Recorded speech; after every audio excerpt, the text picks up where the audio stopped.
Salam, puji Tuhan kita ketemu lagi pada waktu pagi hari yang sangat indah ini. Pada hari Minggu tanggal 10 ya, kembali kita merenungkan kebenaran firman Tuhan. Yang pada pagi hari ini beberapa hari yang lalu kita sudah belajar tentang kitab Yudas. Nah, kita akan kembali pada saat hari ini akan kembali belajar di dalam kitab Markus ya. Kitab Markus itu Matius, Markus, Lukas itu adalah Injil sinoptik yang senantiasa bergandengan saling mendukung, hal yang luar biasa. Kalau masih ingat kemarin kita akan melanjutkan pelajaran kita belajar bersama-sama tentang Markus mulai pasal yang keberapa kemarin? Yang terakhir sudah lupa. Puji Tuhan masih diberikan bisa lupa. Kalau tidak bisa lupa nanti tambah bingung ya. Mangan ora dijupukne bojone eling. Dadine muring-muring. Lah sekarang makan tidak diambilkan istrinya, lupa, itu luar biasa ya. Itu anugerah Tuhan ya. Mari kita tidak usah melanjutkan itu, tapi mari kita lanjutkan dengan firman Tuhan yang kita pelajari bersama-sama pada pagi hari ini, yaitu di dalam Markus pasal yang kelima sampai pas ayat 1 sampai ayat yang ke-20. Kita akan belajar bersama-sama ayat per ayat nanti ya. Nanti supaya kita bisa mengerti ayat per ayat yang kita pelajari di dalam kitab Markus ini ya.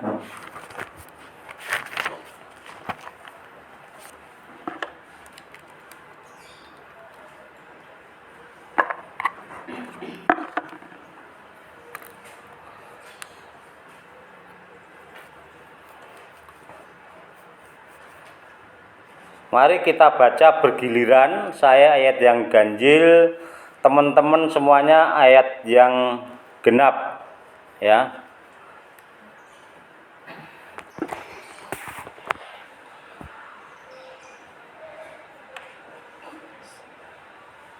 Tiga, dua, satu. Yesus mengusir roh jahat dari orang Gerasa. Pasal 5 ayat yang pertama. Lalu sampailah mereka di seberang danau di daerah orang Gerasa. Saat Yesus turun dari perahu, datanglah seorang yang kerasukan roh jahat dari pekuburan menemui dia. Ayat yang ketiga, orang itu diam di sana dan tidak ada seorang pun lagi yang sanggup mengikatnya sekalipun dengan rantai. Karena sudah sering ia dibelenggu dan dirantai, tetapi rantainya diputuskannya dan belenggunya dimusnahkannya, sehingga tidak ada seorang pun yang cukup kuat untuk menjinakkannya. 5. Siang malam ia berkeliaran di pekuburan dan di bukit-bukit sambil berteriak-teriak dan memukuli dirinya dengan batu. Ketika ia melihat Yesus dari jauh, beranilah ia mendapatkannya lalu menyembahnya. Ayat yang ketujuh, dan dengan keras ia berteriak, "Apa urusanmu dengan aku, hai Yesus, anak Allah yang maha tinggi? Demi Allah, jangan siksa aku." Karena sebelumnya Yesus mengatakan kepadanya, "Hai engkau roh jahat, keluar dari orang ini." Ayat yang ke-9, kemudian ia bertanya kepada orang ini, "Siapa namamu?" Jawabnya, "Namaku Legion, karena kami banyak." Ia memohon dengan sangat supaya Yesus jangan mengusir roh itu keluar dari daerah itu. 11. Adalah di sana di lereng bukit sejumlah besar babi sedang mencari makan. Lalu roh itu meminta kepadanya, katanya, "Suruhlah kami pindah ke dalam babi-babi itu." Ia biarlah kami memasukinya. 13. Yesus mengabulkan permintaan mereka, lalu keluarlah roh-roh jahat itu dan memasuki babi-babi itu. Kawanan babi yang kira-kira 2.000 jumlahnya itu terjun dari tepi jurang ke dalam danau dan mati lemas di dalamnya. Maka larilah penjaga-penjaga babi itu dan menceritakan hal itu di kota dan di kampung-kampung sekitarnya. Lalu keluarlah orang untuk melihat apa yang terjadi. 15. Mereka datang kepada Yesus dan melihat orang yang kerasukan itu duduk, sudah berpakaian dan sudah waras, orang yang tadinya kerasukan legion itu. Maka takutlah mereka. Orang-orang yang telah melihat sendiri itu menceritakan kepada mereka tentang apa yang telah terjadi atas orang yang kerasukan setan itu dan tentang babi-babi itu. 17. Lalu mereka mendesak Yesus supaya ia meninggalkan daerah mereka. Pada waktu Yesus naik lagi ke dalam perahu, orang yang tadinya kerasukan setan itu meminta supaya ia diperkenankan menyertai dia. Ayat yang ke-19.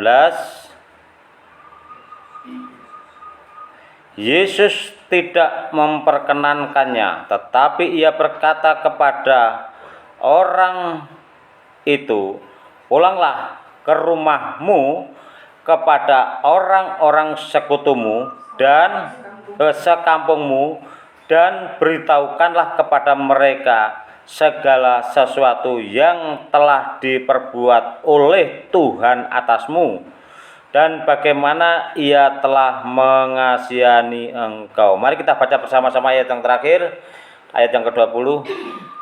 Orang itu pun pergilah dan mulai memberitakan di daerah Dekapolis segala apa yang telah diperbuat Yesus atas dirinya, dan mereka semua menjadi heran. Amin. Puji Tuhan, hal yang luar biasa. Ya. Ini adalah yang kami beri judul adalah pelayanan yang sangat sempurna. Di mana Tuhan Yesus pada saat itu sebelum dia datang ke Gerasa, sebelumnya dia sudah dikerumuni orang banyak pada waktu pelayanannya sebelum datang ke Gerasa. Pada waktu itu kalau kita melihat pasal yang keempat, pada waktu itu para muridnya diajak untuk mendatangi sebuah pulau yang penuh kegelapan pada saat itu, dan dia juga sekaligus menguji para muridnya. Ya. Pada waktu itu murid-muridnya diajak naik perahu. Ketika diajak naik perahu di waktu tengah malam, tergoncanglah perahu itu diterpa oleh angin badai yang luar biasa. Pada waktu itu kalau kita melihat di dalam pasal yang keempat, ya, Tuhan Yesus sedang tidur di buritan. Dia menguji murid-muridnya. Apa yang dikatakan para murid itu kepada Tuhan Yesus? "Tuhan, apakah engkau membiarkan aku mati? Apakah engkau tidak memperdulikan aku lagi?" Seperti itu ya kata-kata muridnya. Tetapi apa yang dikatakan Tuhan Yesus pada waktu itu? Tuhan Yesus berkata simpel kepada mereka, "Mengapa kamu begitu takut? Mengapa kamu tidak percaya?" Padahal sudah diajar beberapa kesaksian-kesaksian dan menyatakan dengan mata kepalanya sendiri. Banyak orang disembuhkan sakit penyakitnya, banyak setan-setan diusir dengan Tuhan Yesus Kristus. Nah, sekarang diuji dengan angin ribut yang luar biasa itu. Para murid mengatakan, padahal Tuhan Yesus selalu ada di dalam kehidupan mereka. Seperti juga pada orang-orang Kristen pada zaman ini. Ketika Tuhan Yesus, dia percaya Tuhan Yesus sudah di dalam hatinya, ada suatu gonjangan perekonomian keluarganya. Dia merasakan suatu ketakutan yang luar biasa. Gonjangan problem-problem yang lain. Ya, mungkin problem sekolah, mungkin problem pekerjaan, problem-problem suami istri ya. Tetapi dia tidak mempercayai Yesus lagi. Kadang-kadang dia berdoa seperti, ya Tuhan, Engkau tidak menyertai aku, Engkau tidak menyelesaikan perkaraku. Padahal Tuhan itu hanya menguji hati mereka. Seperti para rasul ini, takutnya yang luar biasa. Nah, ketika itu Tuhan Yesus mengajak lagi murid-muridnya mendatangi pulau yang bernama Gerasa. Ketika Yesus baru turun dari perahu ya, kalau kita melihat ayat 1, pasal yang kelima ayat 1. Lalu sampailah mereka di seberang danau di daerah orang Gerasa. Baru saja Tuhan Yesus turun dari perahu, disambut oleh seorang yang luar biasa. Siapa dia itu yang menyambut? Kita melihat ayat yang kedua. Baru saja Yesus turun dari perahu, datanglah seorang yang kerasukan roh jahat dari pekuburan menemui dia. Roh jahat yang masuk di dalam seorang yang penuh kekotoran, yang penuh kegilaan ini menemui Tuhan Yesus. Kenapa? Tuhan Yesus mau datang ke Gerasa pada saat itu. Dulu memang daerah Israel, di sana adalah orangnya penuh pertobatan di masa-masa Nabi Musa. Tetapi setelah menjelang lambat laun, di dalam Gerasa itu adalah banyak sekali orang-orang menggunakan kuasa-kuasa kegelapan, menggunakan kuasa perdukunan, menyenangkan hatinya sendiri, tidak pernah menyenangkan hati Tuhan. Sehingga suatu contoh yang luar biasa, pelayanan yang diberikan oleh Tuhan Yesus pada saat itu, pertama-tama ditunjukkan kepada orang yang kerasukan setan. Karena semua orang di daerah itu sudah tidak mengenal Tuhannya lagi, sudah tidak mengenal Allahnya lagi, tetapi hanya mengenal paranormal, para dukun. Ya. Sedikit-sedikit, kalau pekerjaannya sepi, datang ke dukun. Ya. Sedikit-sedikit, ada permasalahan keluarga, itu Mbah Dukun, niki selesai no keluargaku, seperti itu ya. Akhirnya datang ke Mbah Dukun. Nah, padahal kalau kita melihat sekarang ini, kita melihat ya dengan kasat mata kita sendiri yang pernah saya alami. Dulu ketika saya belum bertobat seperti itu, ketika saya datang ke tempat dukun, Mbah tolong keluarkan nomor togel ya, seperti itu, 4 angka. Kita datang kepada Mbah Dukun.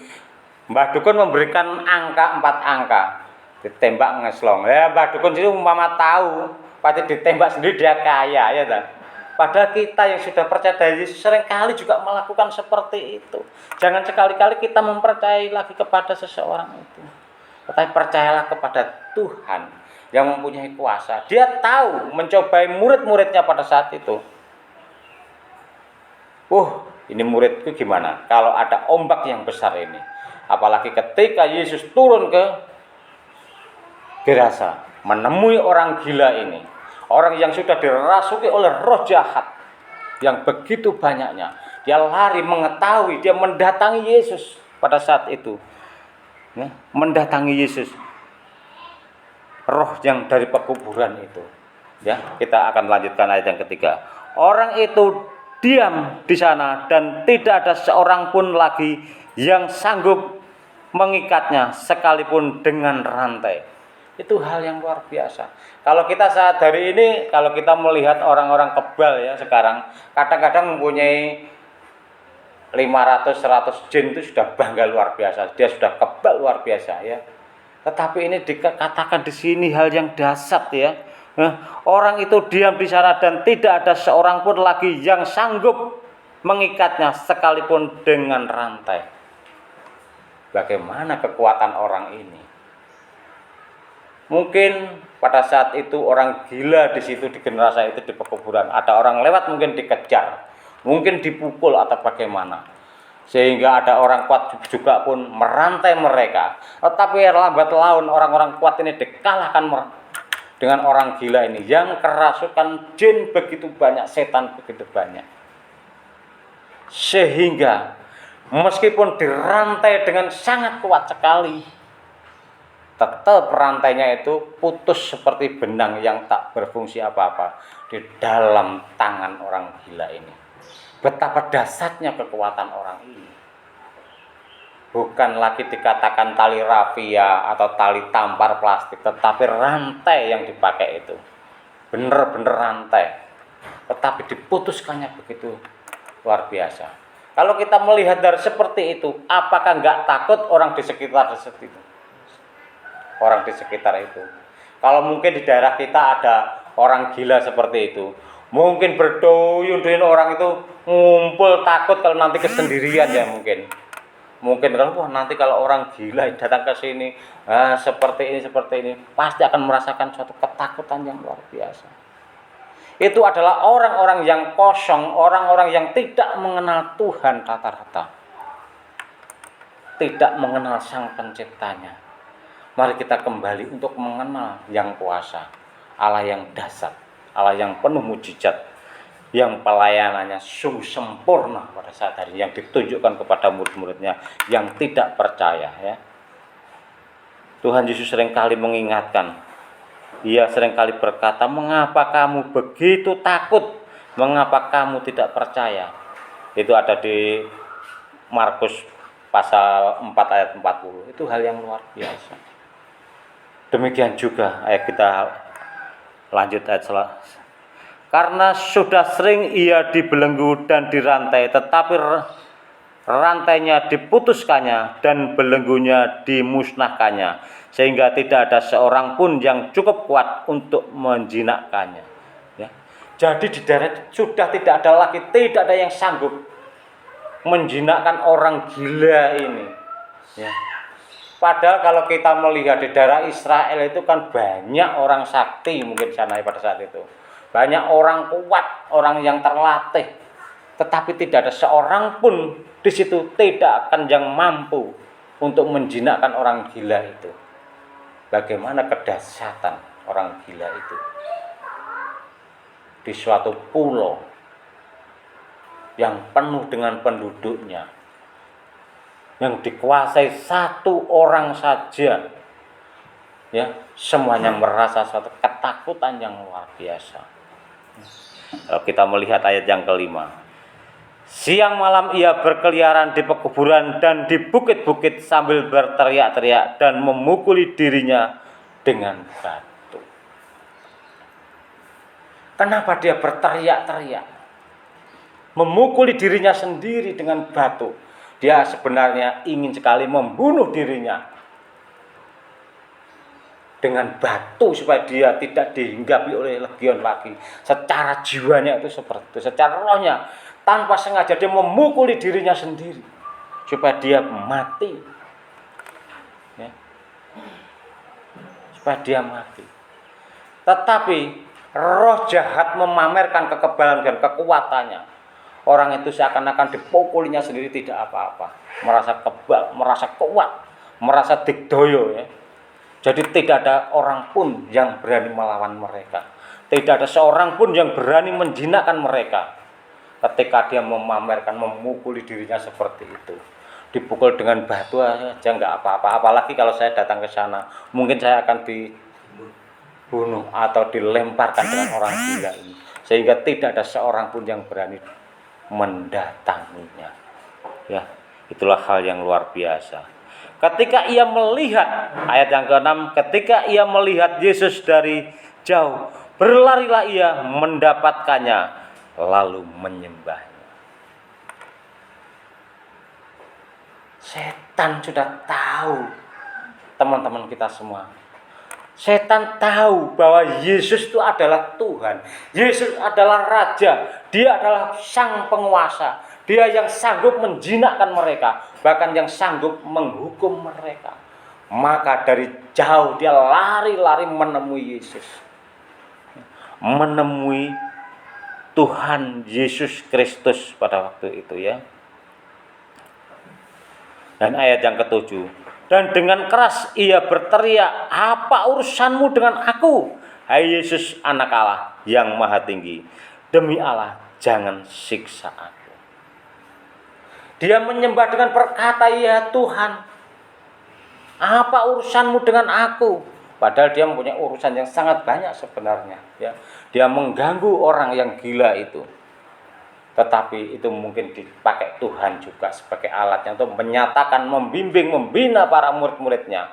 Untuk menyatakan otoritas Allah yang luar biasa di dalam setiap diri, di dalam diri Yesus Kristus.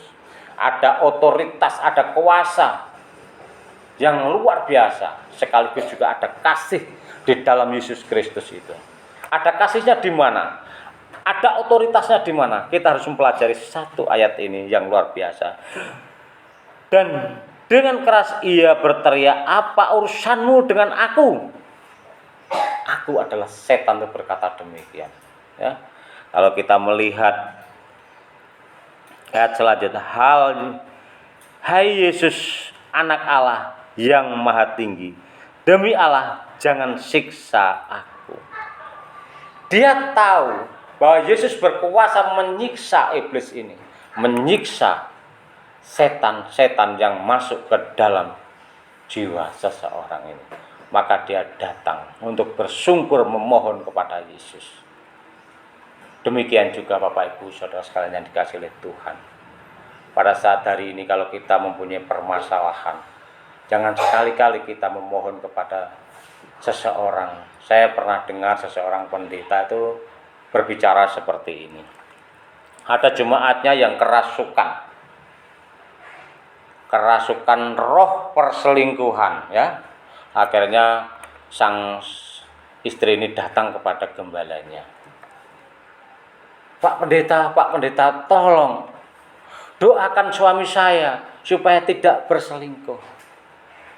Jawabannya pendeta ini apa? Tidak mungkin sang pendeta ini berdoa sambil menangis, ya. Ya Tuhan ampunin, tidak mungkin. Tidak mungkin. Paling berdoanya, Tuhan ampuni si A, si B ini, lepaskanlah mereka dari roh-roh perselingkuhan ini. Tetapi pendeta ini hanya berkata demikian, tolong kamu berdoa, saya mengaminkan. Nah, gitu.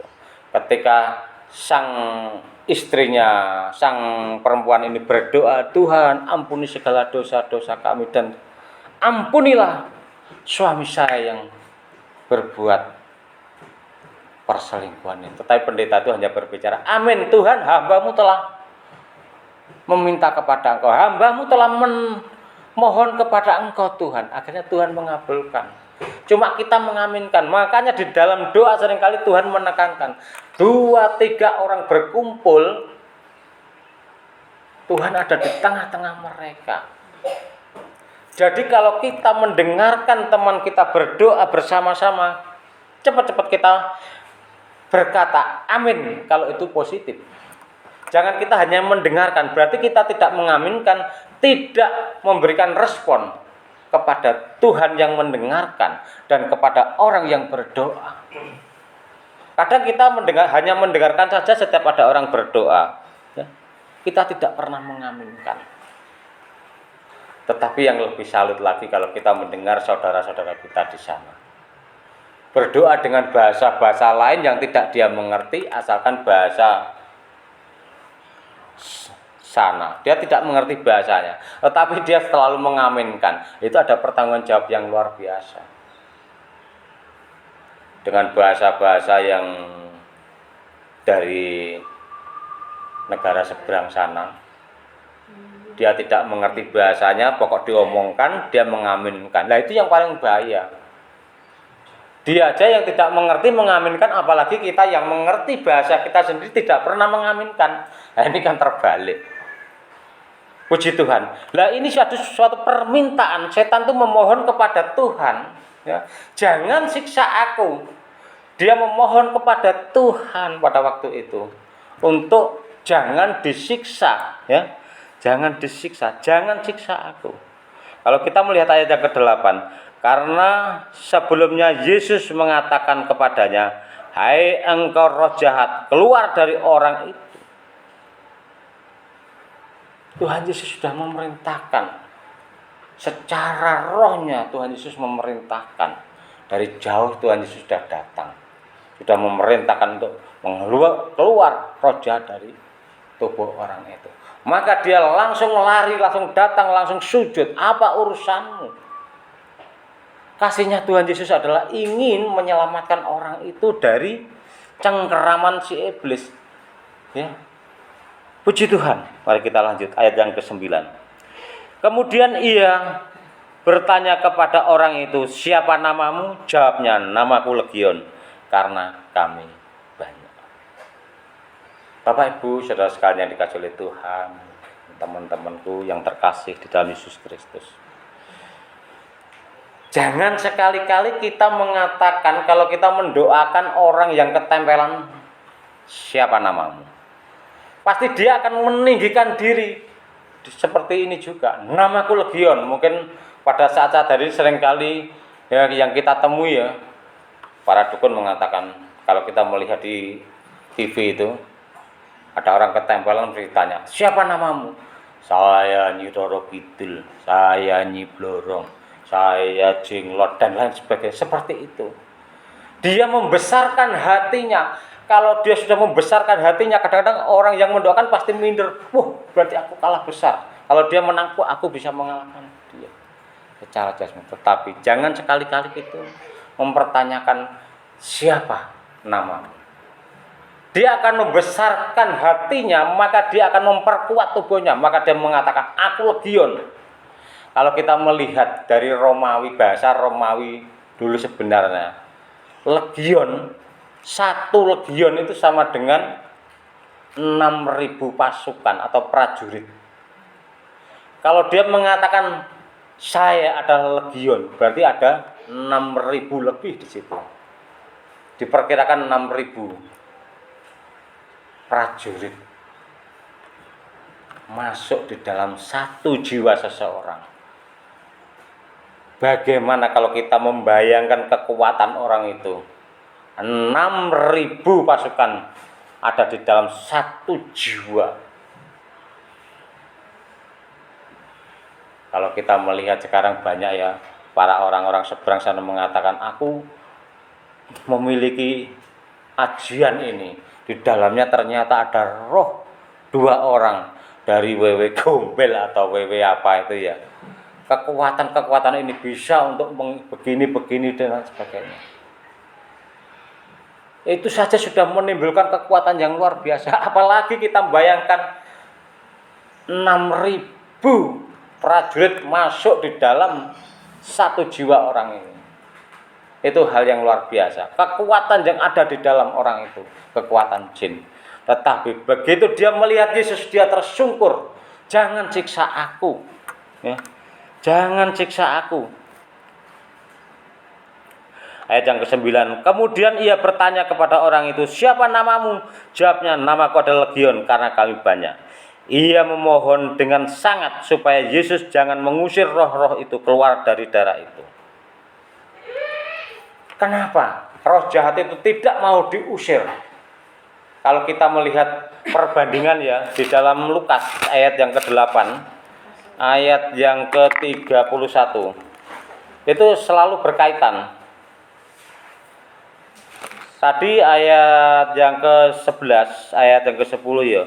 Ia memohon dengan sangat supaya Yesus jangan mengusir roh-roh itu keluar dari darah itu. Darah itu dari mana? Ya, mari kita lihat di dalam Lukas pasal yang ke-8, ayat yang ke-31.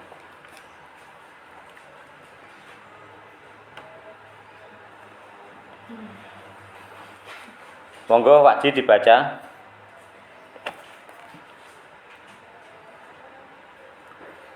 Atau siapa yang sudah menemukan? Lukas pasal 8 ayat yang ke-31. Lalu setan-setan itu memohon kepada Yesus supaya ia jangan memerintahkan mereka masuk ke dalam jurang maut. Puji Tuhan, ya. Di sini dikatakan dengan jelas, lalu setan-setan itu memohon kepada Yesus supaya ia jangan memerintahkan mereka masuk ke dalam jurang maut. Nah, setan tahu kalau ini dikatakan jurang maut, berarti jurang yang tiada batasnya. Dia masuk dalam siksaan yang luar biasa. Ya, kalau kita melihat perbandingan bahasa Ibrani-nya juga dikatakan ke Sheol. Dia tidak mau datang ke Sheol, dan dia juga sama dengan bahasa yang lain dinamakan Nehena. Kehena itu mau datang, ya, ke Hena ya, Kehena. Juga dikatakan ke Hades, dan seperti itu. Jadi sebenarnya datang ke sana itu adalah tempat siksaan, tapi belum neraka. Tempat kesukaran, tempat orang-orang yang disiksa. Alam kesukaran yang luar biasa. Gehena, ke Hades, ya, dia tidak mau, itu sama bahasa itu. Namanya jurang yang tiada batasnya, jatuh ke situ. Dia tidak mau untuk dilemparkan ke situ. Jadi dia memohon kepada Tuhan dengan sangat pada saat itu. Tetapi apa yang dikatakan Tuhan pada waktu itu? Setelah dia memohon, ayat yang ke-11. Adalah di sana, di lereng bukit sejumlah besar babi sedang mencari makan. Lalu roh-roh itu meminta kepadanya, katanya, suruhlah kami pindah ke dalam babi-babi itu, biarkanlah kami memasukinya. Dia meminta kepada Tuhan Yesus Kristus karena dia tidak mau dibuang ke dalam jurang yang sangat dalam, yang tidak terbatas dalamnya, yaitu di Hades, alam penantian, penyiksaan sebelum neraka. Ya, alam penyiksaan. Setan aja nggak mau dimasukkan dalam api. Kenapa pada saat hari-hari ini banyak orang yang mau dimasukkan dalam api? Katanya, ben urusanku sesuk ya sok urusannya, kan seperti itu. Kadang-kadang orang diajak ibadah, orang diajak menuju jalan kebenaran. Kita tahu pada saat ini banyak teman, banyak saudara kita ajak, ayo kita bertobat, kita mencari jalan kebenaran. Seperti kemarin saya juga ngobrol dengan seorang pelanggan pembeli di sini. Saya ngobrol, Mas, ibadahnya di mana? Ibadah saya di masjid, Pak. Kamu sudah tahu betul tujuan kamu ibadah di masjid. Kamu mengakui ya, nah, kitab ini. Iya, kalau kamu mengakui pasti kamu akan datang ke tempat ini ya. Pasti itu ada ayat-ayatnya, Mas. Sampai tak tunjukkan ayat-ayatnya di situ. Akhirnya dia diem. Coba pelajari, Mas. Seperti itu. Jadi saya tidak mengarang. Kalau saya memberitakan kebenaran firman atau wahyu, benar-benar di dalam kitab itu ada. Jadi saya tidak memutarbalikkan. Tetapi saya sangat bersyukur pada saat hari ini. Kita yang sudah mengenal Kristus yang benar, ya, sampai di sini dikatakan setan aja mendengar, setan aja takut untuk datang ke neraka. Tetapi banyak orang mau datang ke neraka. Katanya kalau ditanya siapa yang ngisi neraka nanti kalau semua di surga, kan seperti itu. Itu omong apa orang-orang seperti itu? Setan aja yang tahu, ya, yang katanya dibuat dari api, dia tidak mau kembali ke api lagi karena rasanya sakit luar biasa, ya, siksaan itu. Tetapi banyak sekali orang-orang yang tidak menyadari berkata demikian. Itulah manusia, ya, seringkali datang kepada kegelapan, seringkali datang ke paranormal. Sepertinya dia membuat satu perjanjian dengan setan ini untuk dihukum bersama-sama dengan setan. Setan tahu bahwa dia besok itu akan kembali, yaitu dihukum, karena dia sudah murtad. Dia sudah menghina Sang Pencipta sampai menantang Sang Pencipta, membuat pasukan. Ya. Sampai dia iri kepada Adam yang diciptakan, diletakkan di sorga, di Taman Eden. Sampai menggoda Adam jatuh dalam dosa. Sampai sekarang ini dia masih iri. Kenapa iri? Karena kita adalah sebagai debu yang tidak berharga. Ya. Dijadikan segambar dengan Allah kalau kita melihat kitab Kejadian. Segambar dengan Allah. Berarti kita adalah gambaran daripada Allah sendiri. Maka dari itu kalau kita menjadi gambaran Allah sendiri, marilah kita bersama-sama untuk kembali kita sandarkan pengharapan kita kepada Allah, supaya kita menjadi gambaran yang lebih hari lebih sempurna. Amin. Haleluya. Puji Tuhan. Nah, pada saat hari ini kita lanjut. Lalu roh-roh itu meminta kepadanya, katanya, suruhlah kami pindah ke dalam babi-babi itu, biarkanlah kami memasukinya. Ayat yang ke-13, Yesus mengabulkan permintaan mereka, lalu keluarlah roh-roh jahat itu dan memasuki babi-babi itu. Kawanan babi yang kira-kira 2000 jumlahnya itu terjun dari tepi jurang ke dalam danau dan mati lemas di dalamnya. Kita bisa mengambil contoh hal yang luar biasa. Ya, babi-babi yang tidak berharga ini sudah dilarang oleh Tuhan, ya. Kita itu jangan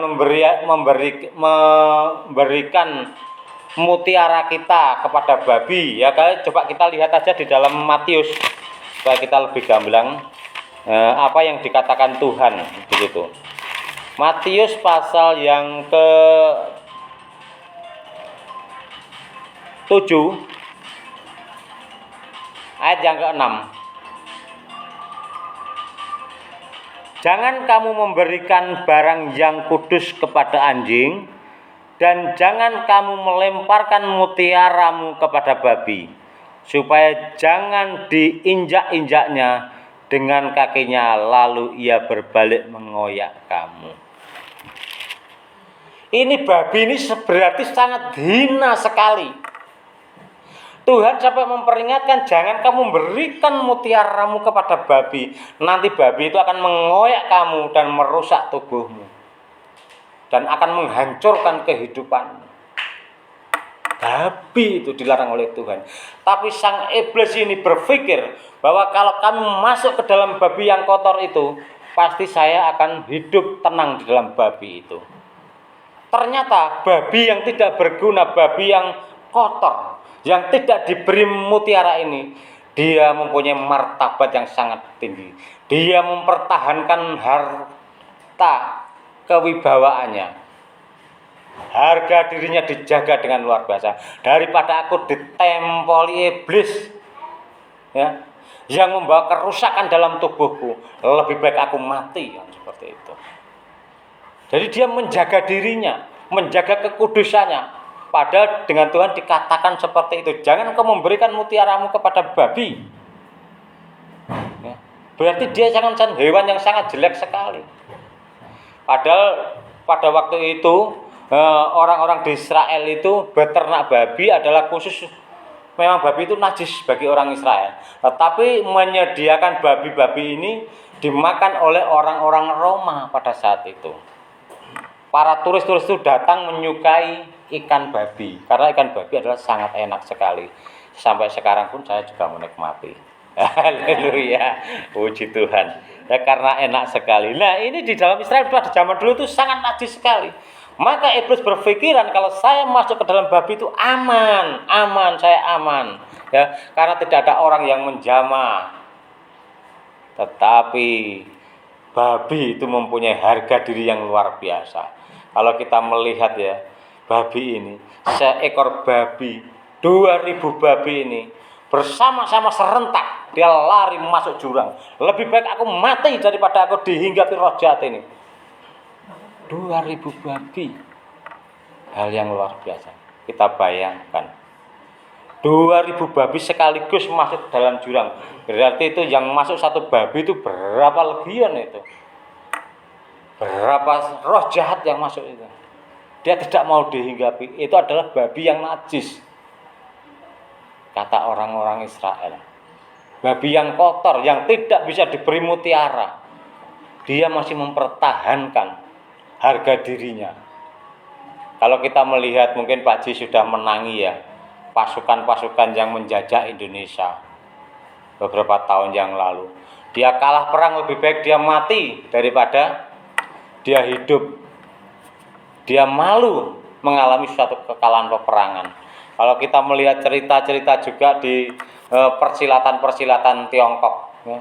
Kalau dia kalah dalam pertarungan, pasti dia akan membawa pisau dan membunuh dirinya sendiri untuk mempertahankan harga dirinya. Demikian juga babi mempertahankan tubuhnya yang kotor ini. Lebih baik aku mati daripada dihinggapi oleh dia, menjaga itu. Bagaimana dengan keadaan orang-orang Kristen sekarang ini? Dia sudah dipenuhi dengan kasih Tuhan. Dia sudah dijamah Tuhan. Dia sudah dipungut oleh Tuhan dari sampah yang tidak berguna, dari debu yang tidak berguna. Dijadikan segambar dengan Allah. Seringkali orang masih mempergunakan, masih mau dihinggapi, bahkan mencari setan-setan itu dimasukkan dalam tubuhnya, ya, dimasukkan ke dalam tubuhnya, satu bisa menjadi kuat katanya. Bagaimana caranya? Mungkin melalui susu, seperti itu.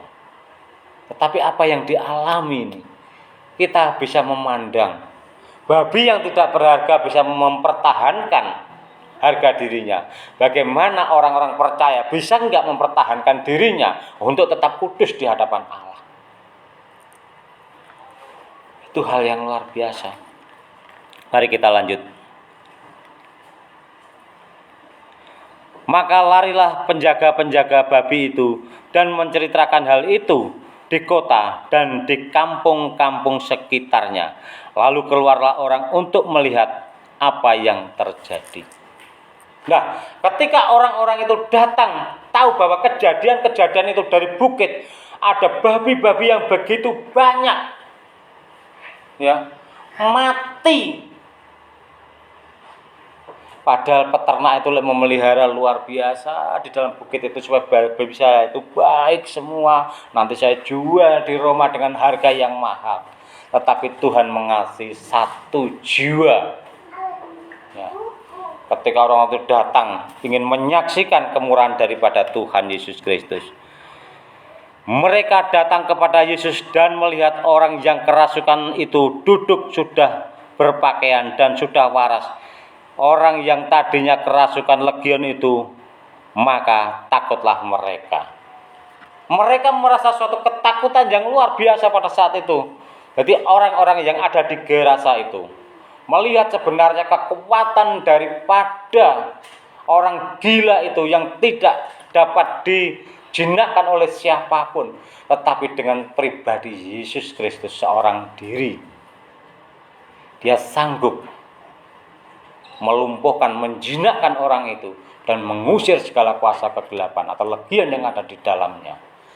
Inilah ketakutan mereka kembali timbul untuk memandang Tuhan yang benar. Tetapi pada saat itu orang-orang di situ belum menyadari. Dia hanya merasa takut aja saat itu. Buktinya apa? Buktinya dia menyuruh pergi Tuhan Yesus Kristus, ya. Mari kita lanjutkan ayat selanjutnya. Orang-orang yang telah melihat sendiri hal itu menceritakan kepada mereka tentang yang telah terjadi atas orang yang kerasukan setan itu dan tentang babi-babi itu. Lalu mereka mendesak Yesus supaya ia meninggalkan daerah mereka. Dia merasa ketakutan. Kekuatan Yesus itu seperti apa Tuhan itu, sehingga dapat menjinakkan orang gila itu. Hal yang dahsyat, ya. Kita mempunyai Tuhan yang mempunyai otoritas yang dahsyat. Nah, ini pelayanan yang sangat-sangat sempurna sekali. Ketika muridnya tidak percaya, dibuktikan lagi dengan kekuatannya yang dahsyat, otoritasnya yang dahsyat untuk mengusir legion dari seseorang yang sudah tidak ada atau tidak dapat menjinakkan orang itu. Tetapi dengan satu perkataan Tuhan Yesus yang sangat berkuasa, Tuhan kita Yesus Kristus menjinakkan orang itu. Ya, kita baca lagi ayat selanjutnya. Pada waktu itu Yesus naik lagi ke dalam perahu. Orang yang tadinya kerasukan setan itu meminta supaya ia diperkenankan menyertai dia. Ya. Orang itu diminta kepada Yesus, memohon kepada Yesus untuk mengikuti menjadi muridnya Tuhan Yesus Kristus. Tetapi Tuhan Yesus berbicara apa kepada orang itu? Mari kita lanjutkan ayat itu. Yesus tidak memperkenankannya, tetapi ia berkata kepada orang itu, pulanglah ke rumahmu, kepada orang-orang sekampungmu, dan beritahukanlah kepada mereka segala sesuatu yang telah diperbuat oleh Tuhan atasmu, dan bagaimana ia telah mengasihimu. Tuhan setelah menyatakan pada waktu itu, ada suatu keselamatan di negeri itu. Ada keselamatan di pulau itu yang menyelamatkan orang yang tersesat, jatuh ke dalam cengkeraman iblis. Ya, tetapi Tuhan menyelamatkan, mengasihi dia. Bahkan orang gila ini sudah disembuhkan. Bahkan orang ini disuruh Tuhan untuk mengabarkan kabar keselamatan yang telah diterimanya untuk disampaikan kepada orang sekampungnya. Orang itu pun pergilah dan mulai memberitakan di daerah Dekapolis segala apa yang telah diperbuatnya Yesus atas dirinya, dan mereka semua menjadi heran. Luar biasa. Pelayanan yang begitu sempurna yang diajarkan kepada para murid-muridnya dahulu.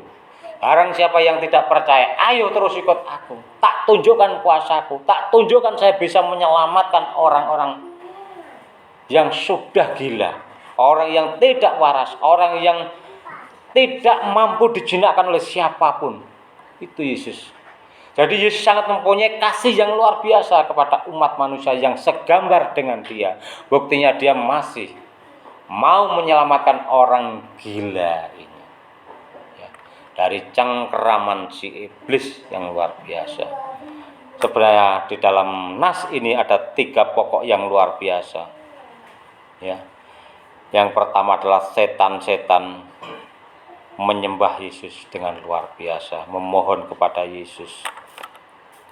Yang kedua adalah belajar dari babi yang tidak berharga.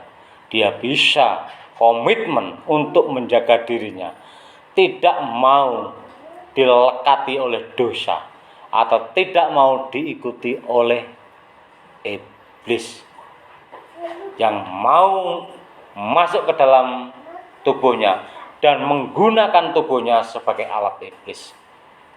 Tetapi dia rela membunuh dirinya demi menjaga gengsinya, demi menjaga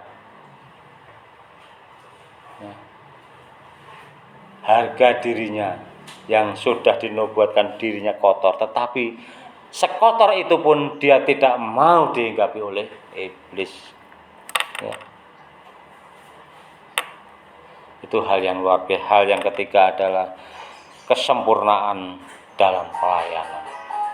Bagaimana Tuhan Yesus Kristus sudah menunjukkan dalam pelayanannya, dalam setiap pribadi, lepas pribadi seseorang. Sudah menyelamatkan murid-muridnya dalam perahu, datang ke Genesaret, Gerasa, dia menyelamatkan orang gila yang dirasuki oleh setan. Ya. Mari kita akan berdoa bersama-sama. Kalau kita mendoakan orang yang sakit kena ketempelan, jangan sekali-kali kita berbicara, biarlah Tuhan Yesus sendiri yang berbicara. Siapa namamu? Ya, jangan seperti itu. Tapi kalau kita sudah tahu bahwa orang itu sudah ketempelan, kalau kita ada Yesus di dalam setiap kehidupan kita, dia sudah tahu. Kita usir saja. Ayo kamu berdoa dalam nama Yesus. Yesus sudah mengeluarkan. Misalkan orang yang ketempelan itu ngamuk-ngamuk, ya Tuhan kami mohon kepadamu, biarlah anugerahmu ada dalam orang ini. Orang itu disuruh berdoa sebisanya. Kalau orang itu tidak bisa berdoa, mungkin dia sudah ketempelan yang luar biasa, kita baru memohon kepada Tuhan untuk menyingkirkan iblis itu. Kadang-kadang iblis itu dibentak juga tidak mau dalam nama Yesus. Tapi ada juga hamba Tuhan yang mengatakan begini, didoakan, ditengking, dia bahkan tidak mau sembuh-sembuh, tidak mau keluar dari tubuh orang itu. Akhirnya pendeta itu dengan halus mengatakan, udah lama kamu di tempat ini, ayo keluar, kalau keluarlah kamu. Akhirnya roh itu keluar, karena ada Yesus dalam tubuh kita. Nah, kita memohon kepada Tuhan, otoritas Tuhan juga ada dalam setiap kehidupan kita. Haleluya, haleluya, haleluya.